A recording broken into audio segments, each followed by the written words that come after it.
Canada Sportsbook.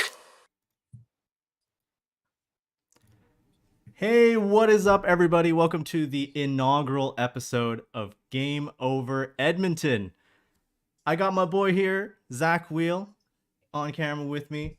How you doing, Zach? I'm doing fantastic. How are you doing, Avery? That game was awesome. You know what? I think it's amazing that we get to watch the McDavid Draisaitl show every time they come up on the ice. And you know that new Jack Campbell guy? It is the holiday season, and I know he's a fun-loving guy. But boy, when you say trick or treat, he really brought the trick to start and then gave us a sweet, sweet ending. It was an awesome game. So, without any further ado, I think I'd like to introduce everyone to our newest show. Zach, you want to start off with a little player introduction for yourself here?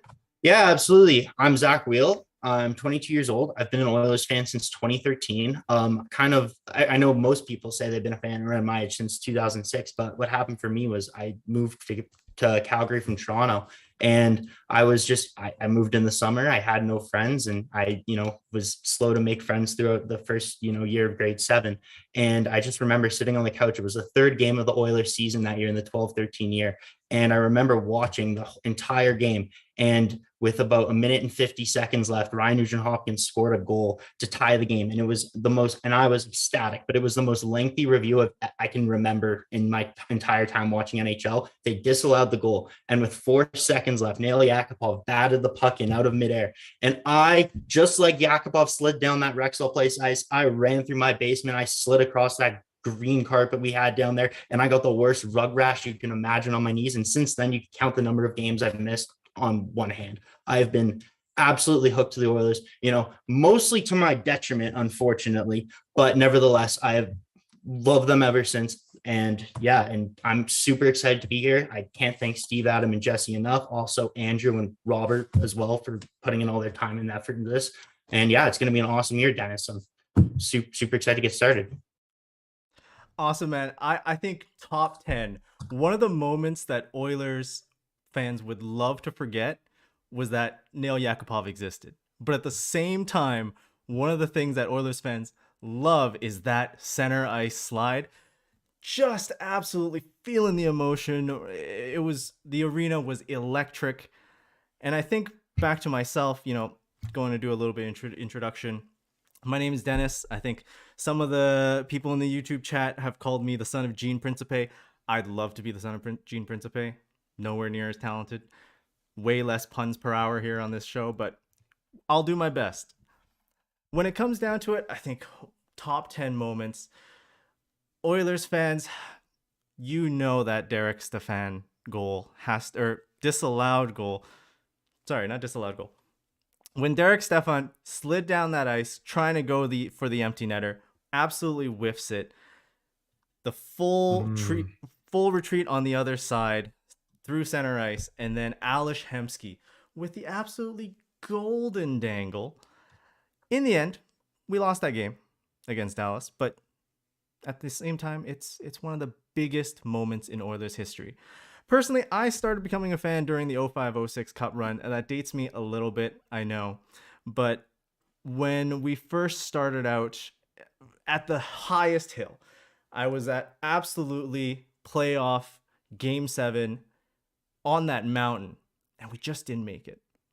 But the very next year, we tanked down to the lowest lows. And we did that for another 12, 13 years. That tested my patience. I think that tested all of Oil Country's patience. But in the end, we all made it through. We're all here. We all witnessed the Connor McDavid, Leon Draisaitl, Darnell Nurse show. And we're absolutely amped to be bringing you this show with the SDPN. Absolutely. Couldn't have said it better myself. Now, Zach, we have a third host. Now, Yes. Unfortunately, he can't be here with us today. He's at Rogers Place. But it's a living legend. The Fedora himself. The Fedora himself, the man, the myth, the legend. It's Avery. Avery. I think I referred to you as Avery off the jump. That was my apologies. But no, I'm super excited to do this with you and Avery. Avery can only be with us for away games. So you're gonna be stuck with us for the first 6 games of the year, but then you guys will get to see Avery on the SDPN, which will be awesome.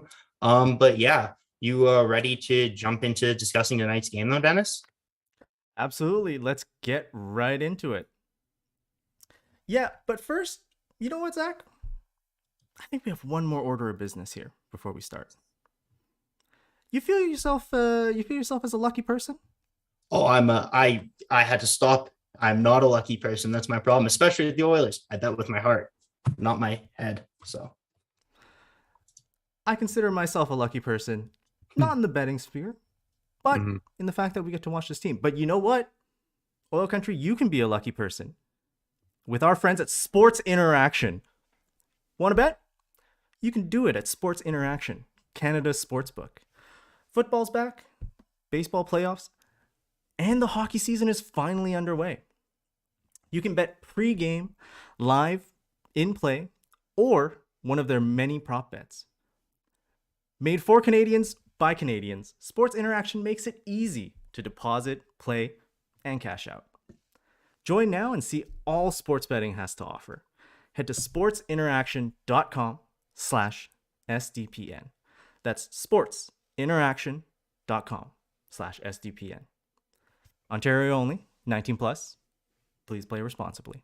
All right, Dennis, let's get into it. Awesome ad read. Super excited, super pumped. What a game. This game was such a classic Oilers game. They do not deserve this outcome whatsoever. 99 out of 100 times, they do not win this game. The only reason they win this game is because they have two of the best players in the world. If you ask me, the two best players in the world. They came out so flat. And it's funny because I have a theory about this. Rogers Place gets so buzzing. It's one of the loudest arenas in the NHL, probably only behind the Bell Center. I was there against LA during the playoffs last year, and this game and that my ears are still ringing from that game. I remember in game 1 against the playoffs last year, the energy was so intense in that building, and even for a home opener prior to this, the energy just gets so intense. They always come out flat. They always try and do too much right off the jump, and it ends up coming out doing way less. They don't come out, they don't play their game. And that's reminiscent in the first goal. You saw Dylan Holloway on top of, his first NHL game in the regular season. Exactly. First regular season game jitters. He also has all of Rogers Place just absolutely buzzing. And you can see in his giveaway, he tries to go right up the middle of the Draisaitl, and Pettersson takes it back the other way, goes in, outweights Campbell, taps it, tucks it right in. It was a decent goal.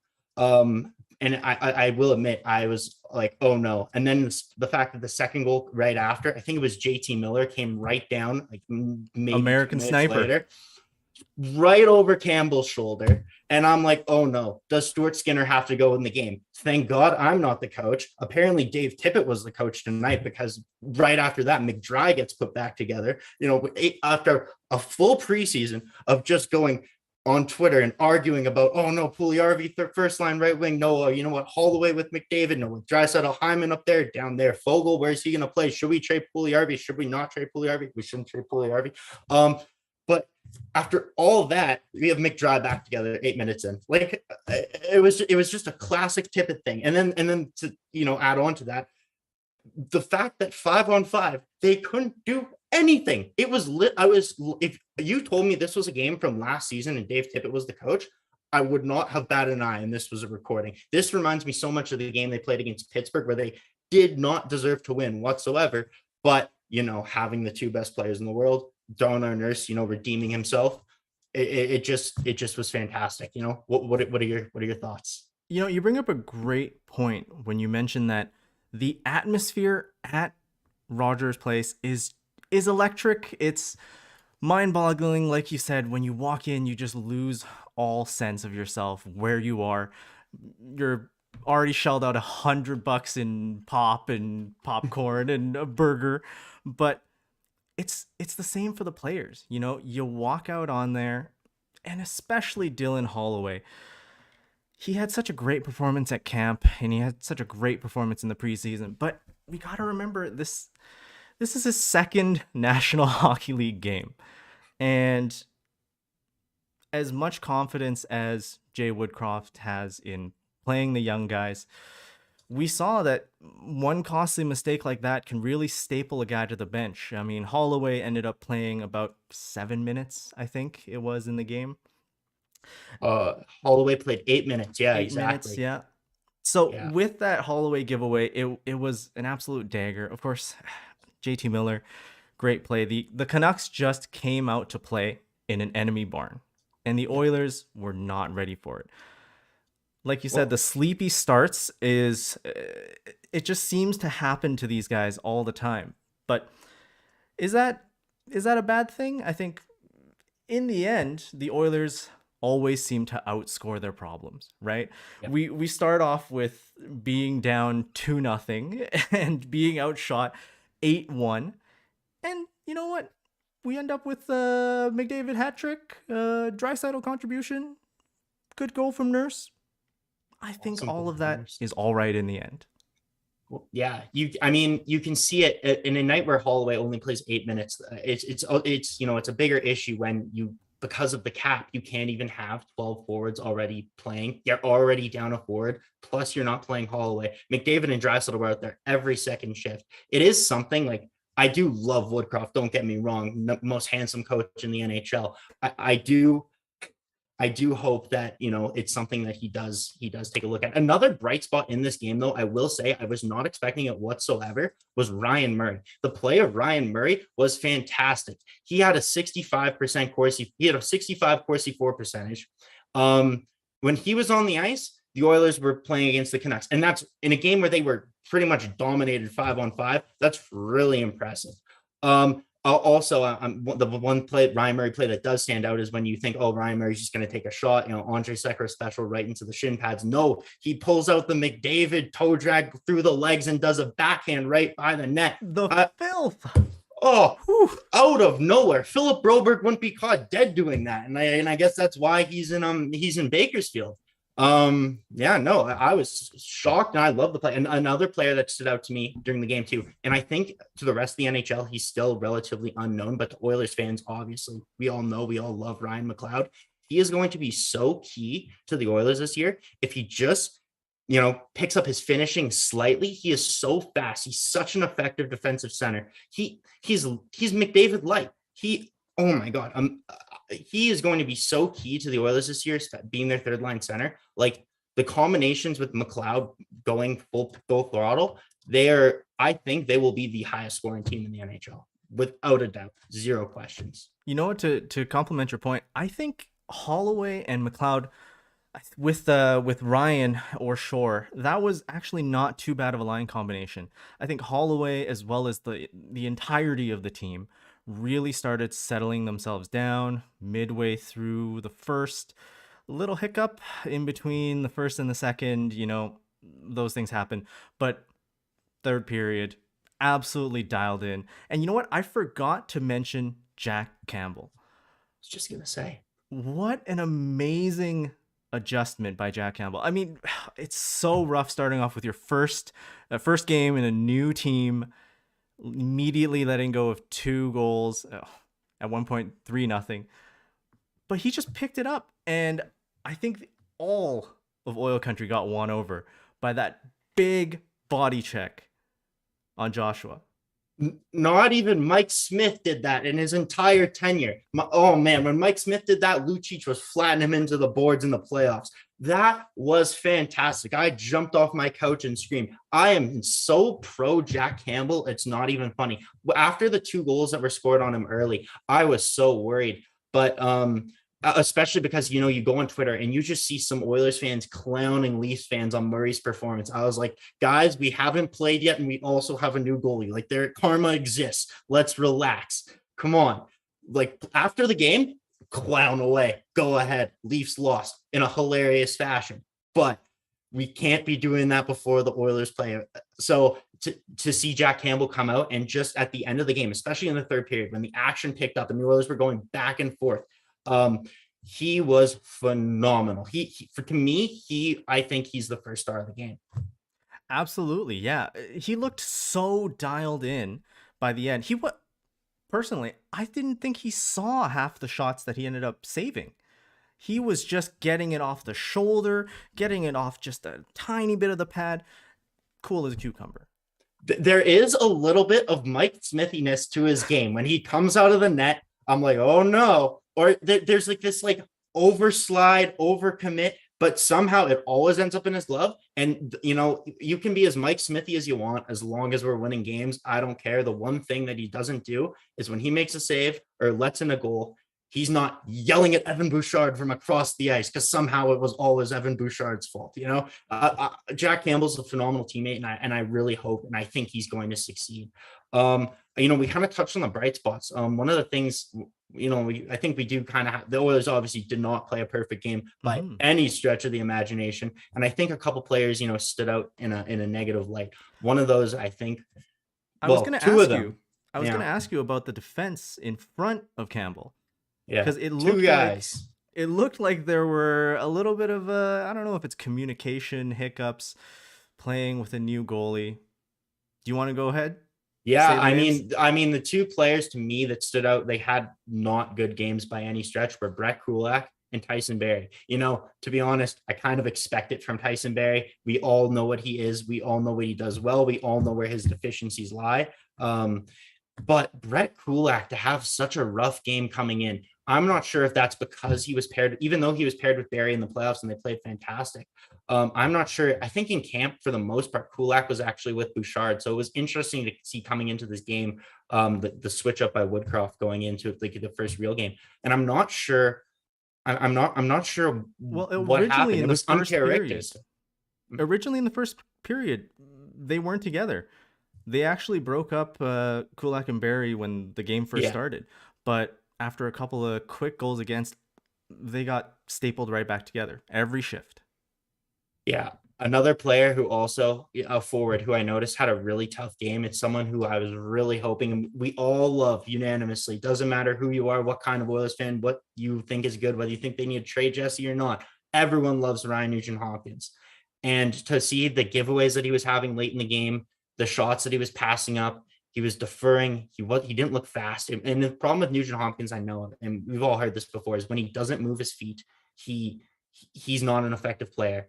And you know, it was really evident in the game today that he just didn't have that pace to his game that he needs to have to excel. And he's a crucial player for the Oilers as well. So for them to be one of the top teams in the league and one of the best offenses, Nugent-Hopkins has to be going at full throttle, and it's something we didn't see tonight, but I'm very confident going forward that we're going to see that. You know, I was actually happy with Nuge's special teams play. You know, on the penalty kill, looked great. On the power play, as short of a power play as those were, they looked great. That filthy 4-touch tic-tac-toe play that ended up with McDavid putting in the yawning cage. Amazing. Nuge was a part of that as a bumper, but you're right. On a 5-on-5, I feel like he has, maybe it's that first game sluggishness to it. He's got to be a bigger 5-on-5 player. I mean, we know he's not going to be a 50+% face-off guy, but yeah, Nuge has to go a little bit deeper, a little bit harder. I feel like out of the leadership core, he was the weakest one. Nurse had that really, really dumb first period hit late, very, very late. But, you know, in the end, he made up for it by picking up his game. It was the most, sorry to cut you off, but the Nurse play was the most like stereotypical Darnell Nurse penalty of all time. Like the headbutt in the playoffs, in the preseason against Vancouver, he fought, I think it was against Vancouver, Calgary. He fought twice. Like against an AHL level player. Yeah, exactly. He just has a propensity to get involved into some stupid situations. He's done that his entire career. And you know what? Full credit to him. He before that on the power play or on the penalty kill, sorry, he had a really tough almost giveaway that very easily could have resulted in the Canucks goal. Thankfully, it didn't.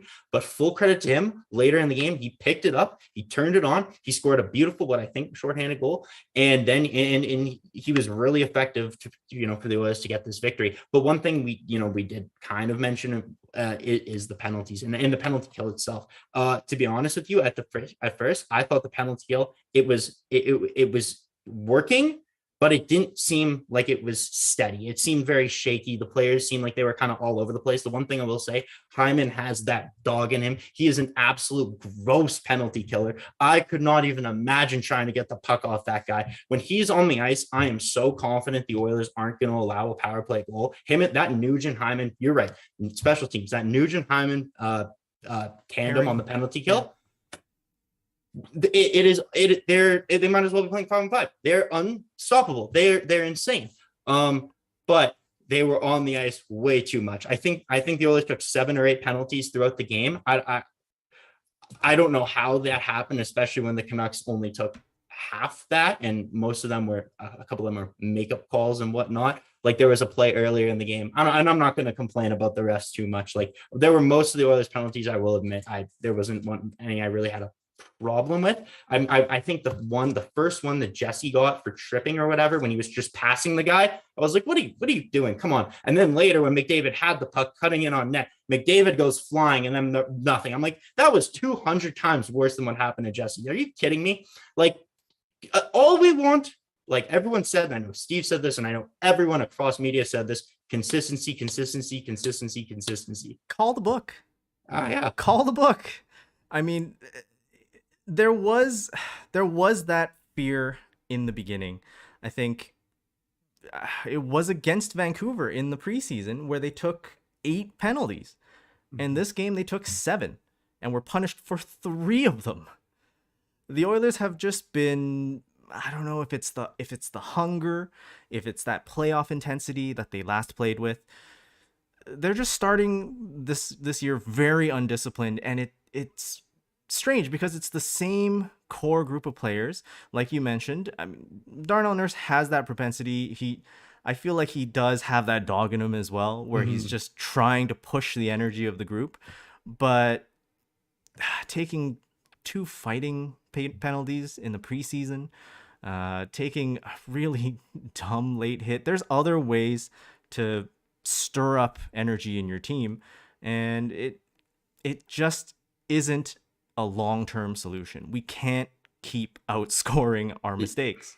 Yeah. It's not a sustainable way of winning with any other team. With McDavid, there's a little bit of an asterisk on that statement. We've all seen it. We watched the 16-5 start last year, and if you look at the schedule, like there is a good chance hopefully they get off to a similar start, because they have a lot of home games, they have a lot of games they should be winning.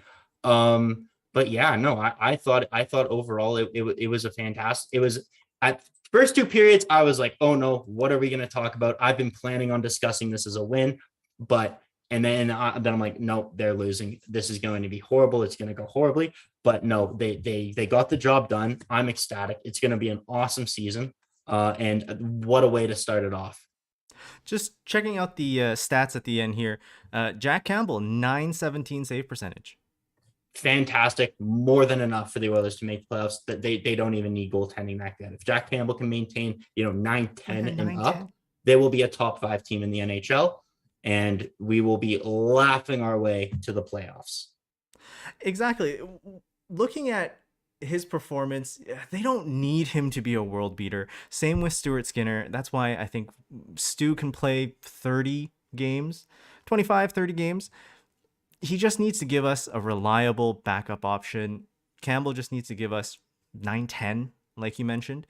And we're all going all the way to the playoffs. I mean, Elliot Friedman already gave us the go-ahead to predict ourselves as cup winners. So I'm going to take him to word with that. In the end, there's the strongest Oilers team on paper that we've had in years. And it worked out tonight. By God, it might work out next game. Next game is going to be very, very interesting. We'll get into that a little later. but we have to start playing defensive hockey. And I think that was the one thing that everyone is debating right now. Did Holland do enough in the offseason to shore up that defense? There's lots of trade rumors out there. Chikrin, still a name that's out there. What do you think? Do the Listen. Oilers need to shore up defense? I would love to. I do think that's a conversation for a little down the road, because right now they couldn't even think about it. They couldn't even play with a full lineup today. The cap is just mangling them. They're right now. We need to wait till we get to the deadline. I do agree. I will be very disappointed if the Oilers go past the deadline and still have their first round pick. This will be the most upset I've been at a deadline in a long time. If that is the case, I think everything should be on the table. This is the year to go all in next year. You have McDavid under contract 4 more years. You should not be picking in the next round for the next 4 more years. One thing I will say about the intensity, and I think you were onto something when you said you come into this game against the Canucks after getting eliminated, playing your hearts out against one of the best teams in in the salary cap era of the NHL, right? Like the Oilers, it was a 4-game sweep. It was not as far away an Avalanche victory as you look. The Oilers were in every single game besides game 2. It was a 1-goal game. And I think that intensity that they had there going into just some random game 1 against the Canucks. Yeah, you were hyped up, the crowd and everything. It was good. I think they got hyped like it was a playoff game, but the energy, it was just different. And I think it does take some adjustments. And I think as far as the penalties go, we always see this every year.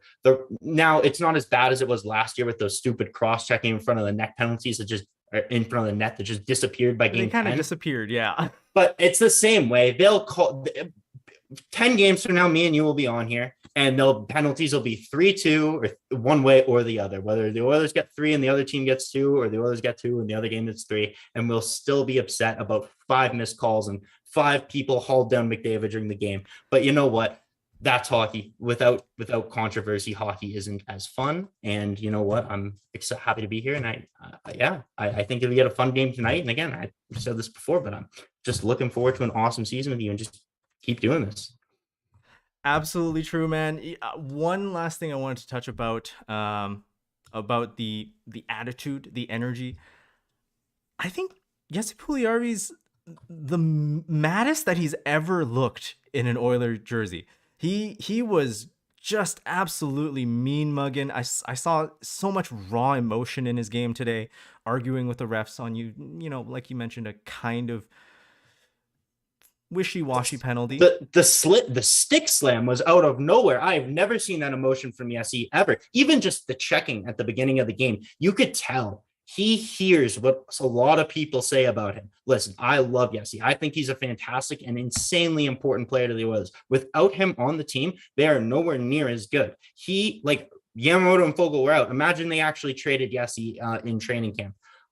They would be hooped. Like Yessi plays an integral role to the team. I do think he's still being underutilized by Woodcroft. He still only played 12 minutes tonight, almost 13 minutes, I guess. But I think penalty killing, like, get Yessi on the penalty kill, get him doing reps in other areas of the game. He will be effective there. He needs to play hard and be on the forecheck. And the way he plays, he's so strong in his stick. He's so on top of the defenders that he's going to get those penalties from time to time, or maybe even if it's not necessarily his fault, or the guy just falls because yes, he's 6'4" and a giant human and just knocks someone over. Like, it's going to happen, but that's when he's at his most effective. And I'm willing to live with those type of penalties if it means, yes, he's on his game. Absolutely. I think, yes, Puljujarvi, he's so driven. There was, I think, one press conference where Woodcroft mentioned, yes, he doesn't play any special teams right now. There's such congestion on that power play 1. They take so much of the time away.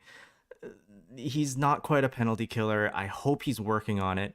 But when he grows into either role, I think we're going to see an absolute evolution of this guy. Jesse Puljujarvi is going to reach a whole new level. We saw it at the beginning of last year. He was a point per game for the first, 27 games of the season. Then, he got injured, got COVID, got hurt. Everyone knows the story. Couple people, not going to name names, just started ragging on him relentlessly, very undeservedly, I might add. But we've seen this story before with so many other players. I know everyone's used this example, but if you look at Valerie Nichushkin, just signed, I think, 7 years, it's $6 million to the Colorado Avalanche. Literally, if you cannot build a more similar player from him to Yessi. Like, they are so similar. Yessi is such a good hockey player. If he is shipped out of Edmonton, he will pop wherever he goes. The reason he hasn't been traded is teams are just trying to take advantage. No one has the cap space because the league is just so congested right now, and people are just trying to take advantage of the situation. They're trying to get Ken Holland to take a fifth, a fourth, whatever. Ken Holland stuck to his guns, and I never thought I'd say this. I love him for it. He kept Yessi, and the Oilers are one. They're 1-0. So far so good. All right, Zach, we're coming towards the end of the show here. I just want to do one quick hit, uninterrupted. What do you think? One nitpick from today's game. It could be anything. Doesn't have to be about the play on the ice. For me, the room is yours. For me, this is a nitpick that everyone said. I know the power play was good. I know they snapped it around. Two things. I would like to see Evan Bouchard shoot the puck more. He still is getting those opportunities in the slot, and he's deferring to whether it's McLeod or McDavid on the wing, and they end up getting a worse shot. If Bouchard just ripped 15% more of his opportunities, there's no doubt that he would be a 20-goal scorer this year.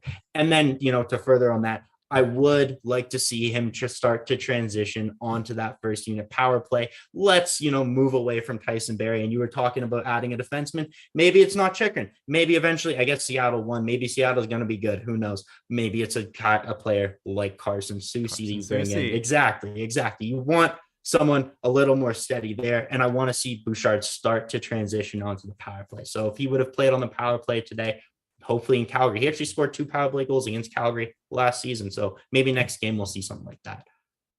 I want Adam Larson back. No, just kidding.